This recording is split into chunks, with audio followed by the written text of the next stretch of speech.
حتى إذا أتوا على واد النمل قالت نملة يا أيها النمل ادخلوا مساكنكم لا يحطمنكم سليمان وجنوده وهم لا يشعرون فتبسم ضاحكا من قولها وقال رب أوزعني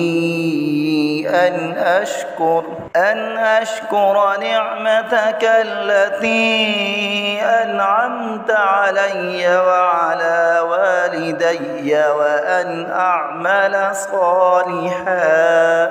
وأن أعمل صالحا ترضاه وأدخلني برحمتك في عبادك الصالحين.